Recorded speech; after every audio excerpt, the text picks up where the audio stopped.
주님의 이름으로 기도하옵나이다. 아멘.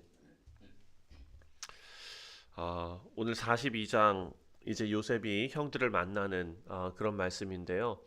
1절 말씀을 보면 야곱이 이렇게 말합니다. 그때에 야곱이 애굽에 곡식이 있음을 보고 아들들에게 이르되 너희는 어찌하여 서로 바라보고만 있느냐 이렇게 말합니다.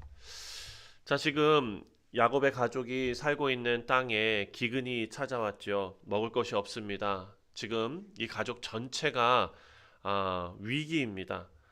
그런데 야곱의 아들들이 지금 움직이질 않고 있습니다. 무슨 얘기냐면 이때 당시에 야곱은 나이가 많지 않습니까? 그러면은 이 가족을 먹고 사는 문제에서 책임져야 하는 사람, 그 사람 물론 가족의 가장 저기는 야곱이지만 실제적으로 움직여서 뭔가 먹을 것을 찾고 이렇게 해야 할 사람들은 어찌 보면 그 아들들인데 이 아들들이 기근이 왔고 어디에 가면 곡식이 있고 이런 것을 야곱보다 몰랐겠습니까? 그런데 어찌하여 서로 바라보고만 있느냐. 조용히 가만히 있는 거예요. 어, 이 지금 본문 말씀을 읽어보면 되게 좀 무겁습니다. 네. 왜냐하면 애굽은 이 아들들에게 있어서 야곱에게 있어서는 그냥 가서 곡식을 사갖고 오면 되는 그런 나라지만 지금 형제들한테는 애굽이라는 나라는 어떤 나라입니까? 그냥 곡식 사러 가는 나라가 아닙니다. 그 애굽이라는 나라를 바라보는 순간 자기들이 저질렀던 그 20년 전에 있었던 그 일이 떠오르는 그런 장소이기 때문입니다. 오늘 본문을 통해서 우리가 알 수 있는 것은 죄는 시간이 흐른다고 사라지지 않는다라는 것이죠. 인간의 원죄도 마찬가지 아닙니까? 예수 그리스도의 십자가 없이 시간이 지나고 많은 참회가 있고 많은 무슨 선한 일이 있고 그렇다고 한들 우리의 죄가 없어지지 않는다라는 것입니다. 죄는 다루어져야 하는데 그것은 우리 주 예수 그리스도께서 십자가를 통해 이루신 그 피의 공로가 우리에게 필요하다라는 것입니다.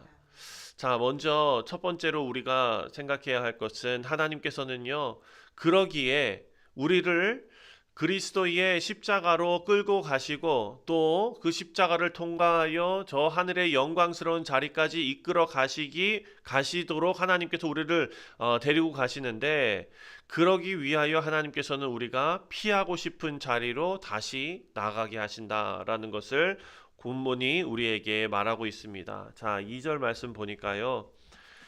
야곱이 또 이르되 내가 들은즉 저 애굽에 곡식이 있다 하니 너희는 그리로 가서 거기서 우리를 위하여 사오라. 그러면 우리가 살고 죽지 아니하리라. 자, 요셉의 형제들에게 그 아버지 야곱이 애굽으로 가라라고 명령을 합니다. 거기 가서 곡식을 사와라. 그래서 우리가 살리라. 명령을 합니다.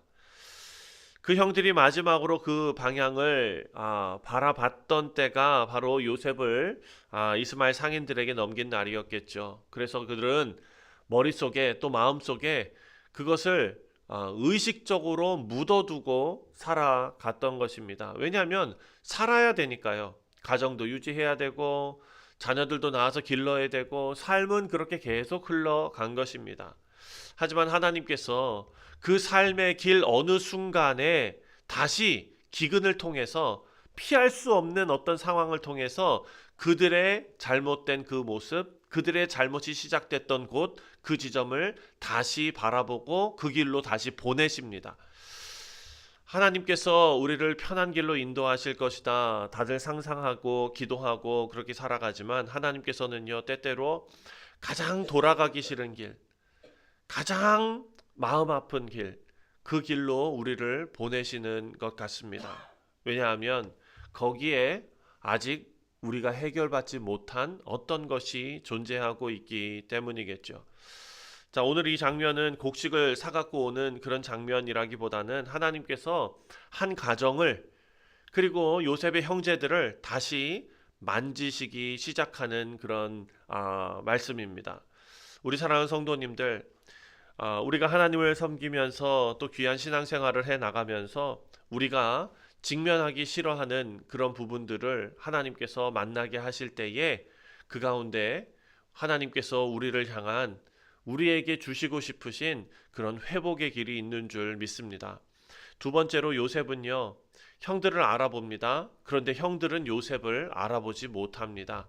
8절 말씀입니다. 8절 보니까 요셉은 그 형들을 알아보았으나 그들은 요셉을 알아보지 못하였더라.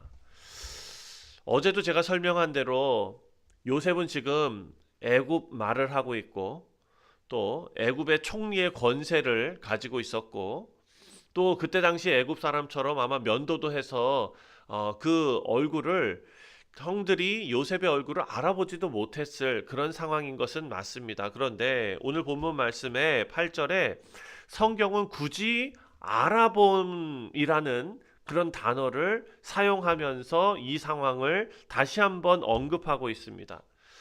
자, 이 단어가 계속 반복되는 이야기 속에 지금 담겨져 있는 것은 형들이 그 예전에 그 요셉을 팔고 그리고 나서 어떻게 했습니까? 옷에 양의 피를 묻혀가지고 그리고 아버지에게로 가져가서 뭐라고 얘기했냐면 이것을 보십시오. 뭐 예를 들어서 늑대가 요셉을 죽였습니다. 그래서 그것을 우리가 옷을 갖고 왔습니다. 이렇게 얘기한 것이 아닙니다.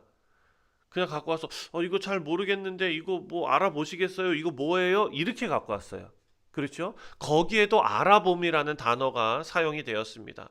이것이 아들의 옷인지 알아보소서 이거예요. 그 이전에 가서는 또 어떤 일이 있었습니까? 유다에게 다말이 어떤 일을 했습니까? 그 증표로 받은 지팡이하고 이것을 이 물건들의 임자가 누구인지 알아보소서 이렇게 하죠. 자기 시아버지한테.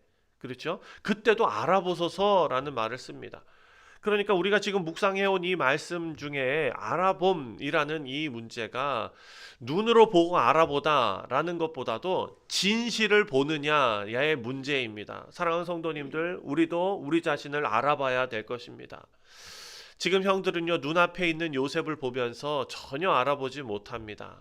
지금 요셉은 그들에게 머릿속에, 그들의 마음속에는 죽었거나 사라졌거나 이미 끝난 존재라는 것이죠. 그런데 그 요셉이 이들의 상상과는 정반대로 애굽의 총리가 된 것입니다. 그러니까 이들의 세계관에는 요셉이 총리가 될 것이라는 시나리오는 없는 것이죠. 사랑하는 성도님들, 왜 알아보지 못했는가를 우리가 다시 한번 한 걸음 뒤에서 생각해 보면은요. 지금 형들은 요셉이 어떻게 됐을 것이다 라는 것을 예상하고 20년을 살았다는 거예요. 그렇죠?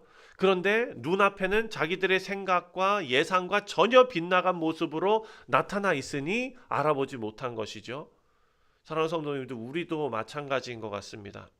우리가 우리 인생을 살아가면서 하나님께서는 어떻게 일하셔야 하는지가 미리 우리의 세계관 속에 딱 있으니까 하나님께서 우리의 인생을 전혀 우리가 예상치 못한 방식으로 일을 하시면 하나님 뜻이 아닌 것처럼 보이는 것이죠. 눈앞에 계셔도 알아보지 못하는 것입니다. 이게 언제 일어났습니까? 이스라엘 백성들이 나중에 예수님께서 이 땅에 오셔서 눈앞에 선생님으로 계시고 구원자로 계시고 메시아로 계시는데 알아보는 사람들이 없었습니다. 그래서 십자가에 죽였죠.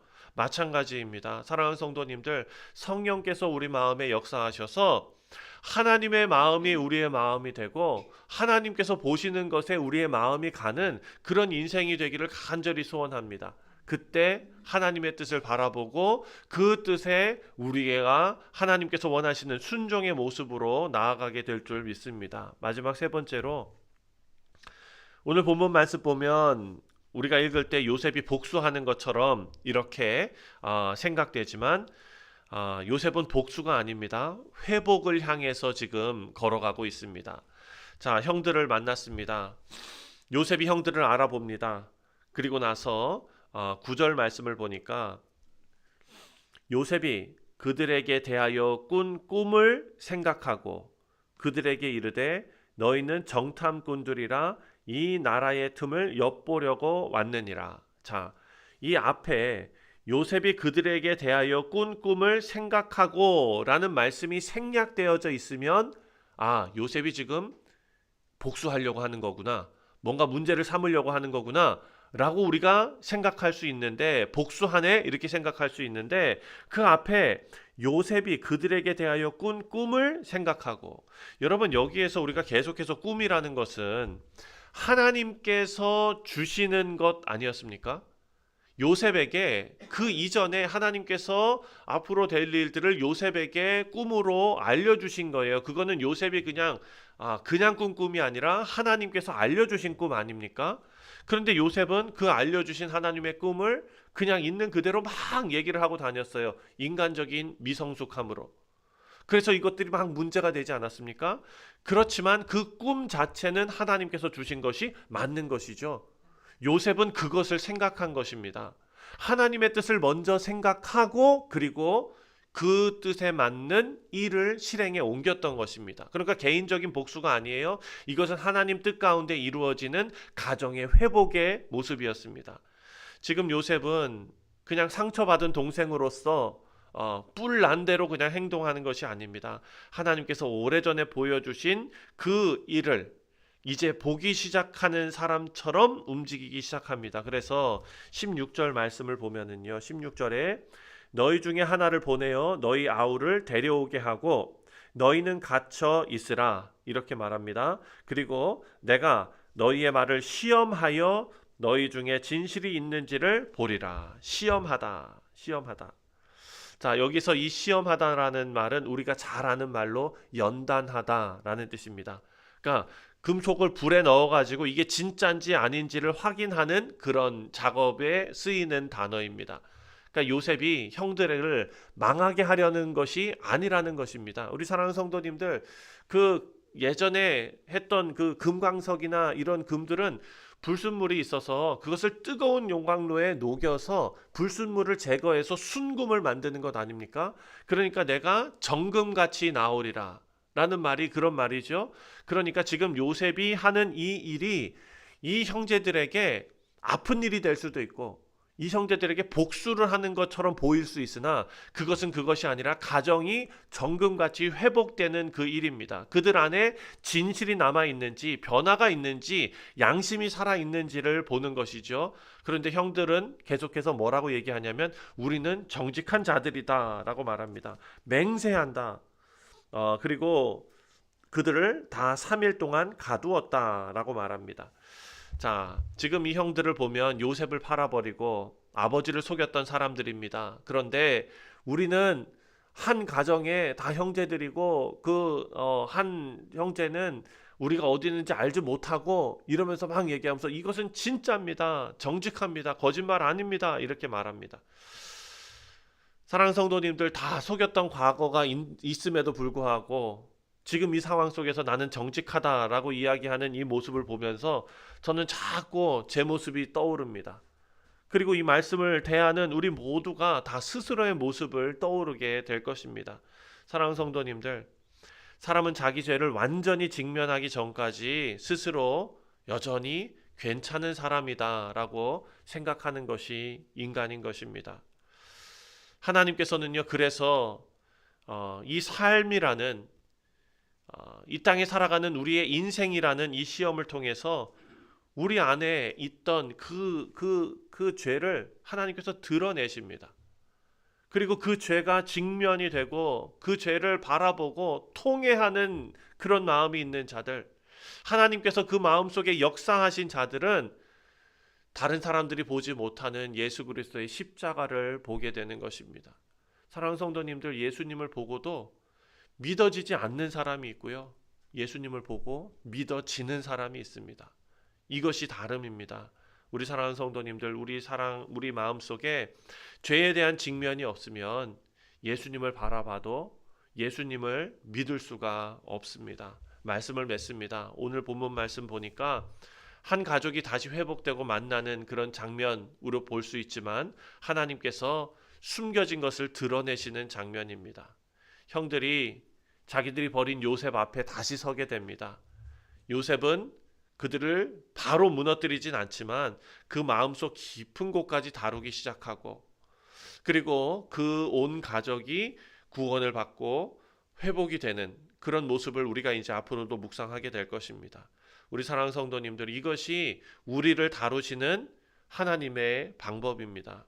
예수님께서도 우리의 행동만 고치려고 하지 않으십니다.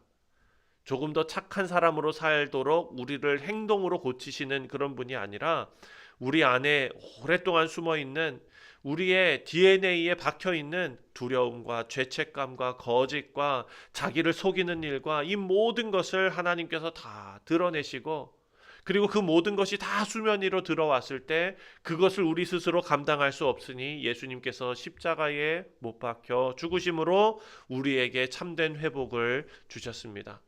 요셉이 형들 앞에 서 있고 형들은 요셉을 직면하게 된 것처럼 우리도 결국 예수님 앞에 서게 될 것입니다. 그 앞에서 숨길 것이 아무것도 없습니다. 감사한 것은 예수님께서 우리를 죄 때문에 무너뜨리려고 오신 분이 아니라 살리기 위해 오셨다라는 사실입니다.